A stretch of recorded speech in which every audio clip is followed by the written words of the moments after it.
গিয়েছিলাম এবং সেখানে একজন ভদ্রলোকের সাথে কথা হয়েছিল যার নাম হচ্ছে ফুকুজাওয়া। তিনি বাংলাদেশকে ভালোবাসেন। 1972 সালে তিনি বাংলাদেশে এসেছিলেন, বাংলাদেশের চট্টগ্রামে গিয়েছিলেন এবং যুদ্ধ বিধ্বস্ত বাংলাদেশের স্থির চিত্র নিয়ে তিনি জাপানে এক্সিবিশন করেছিলেন এবং বাংলাদেশকে হেল্প করার জন্য জাপানিজদেরকে উদ্বুদ্ধ করেছিলেন। বাংলাদেশের সংস্কৃতিকে তিনি লালন করেন, বাংলাদেশের লালন সঙ্গীত তার খুব পছন্দ, তিনি কুষ্টিয়ে গিয়েছিলেন। আরও একটি বিরল ঘটনা যেটি 1972 সালে তিনি বাংলাদেশে যেসব পোস্টার ছাপা হয়েছিল সেই পোস্টারগুলো তার কাছে এখনও সংরক্ষিত আছে। সেই পোস্টারগুলো এবং তার কথা নিয়ে আমরা এখন তার একটি সাক্ষাৎকার আপনাদের সামনে উপস্থাপন করার চেষ্টা করছি।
とにかく僕らが村に行くと村の人たちがみんな集まってきてジョイバングラっていうとみんなジョイバングラとかね、帰ってくるっていうか非常にযুদ্ধ পরবর্তী এদেশের শরণার্থী যারা ভারত, নেপাল, মায়ানমার থেকে ফিরে এসেছিল তাদের পুনর্বাসনে কাজ করার জন্য জাপান তখন যুদ্ধ বিধ্বস্ত বাংলাদেশকে ত্রাণ সামগ্রী বিভিন্ন স্থানে সরবরাহের জন্য কিছু ট্রাক্টর দিয়েছিল, কিন্তু তা চালানোর মতো প্রশিক্ষিত লোক ছিল না।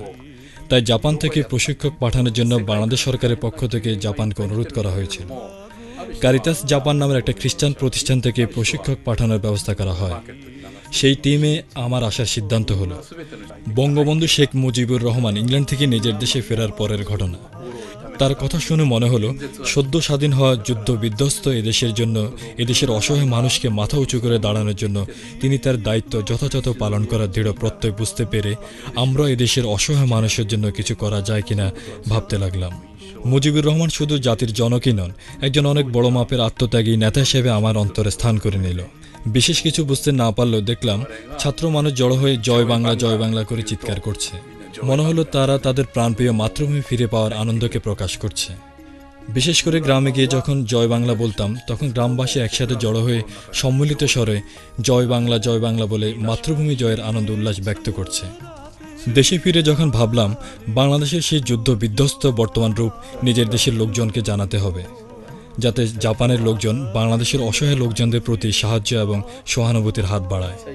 বাংলাদেশের বিভিন্ন শহরে অসহায় মানুষের নিজের তোলা প্রচুর ছবি টোকিও রাস্তায় চলমান মানুষকে বোঝাতে লাগলাম। এই ছবিগুলো বইয়ের মধ্যে এখনও আছে। অনেকে ছবি দেখে আকৃষ্ট হয়ে আমার কথা শুনতে আগ্রহী হলো এবং বুঝতে চেষ্টা করল। এছাড়াও টেলিভিশনে এই বিষয়ে কথা বললাম, বোঝালাম, পত্রিকা ছবি সহ লিখলাম, পোস্টার আকারে পত্রপত্রিকা ছাপালাম। এই দিয়ে জাপানে বাংলাদেশের জন্য কাজ শুরু করি।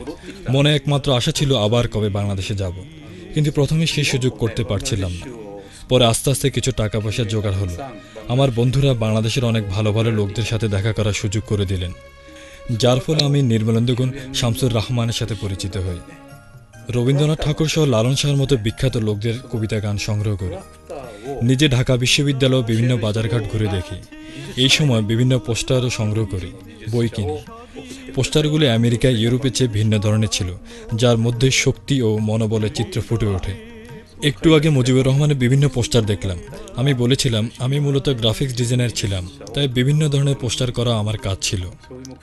বর্তমানে বাংলাদেশে মধ্যম আয়ের মানুষের পরিমাণ বাড়ছে, মানুষের কর্মপরিধিও বড় হয়েছে, এখন জিডিপি খুব ভালো।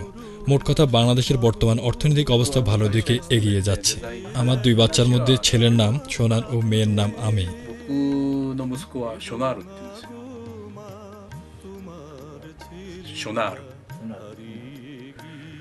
娘はアミっていう。アマショナールバングラ আমি তোমায় ভালোবাসি চিরদিন তোমার আকাশ তোমার বাতাস আমার প্রাণে ও আমার প্রাণে বাজাই বাসি সোনার বাঙ্গুরা আমি তোমায় ভালোবাসি। বিজয় 40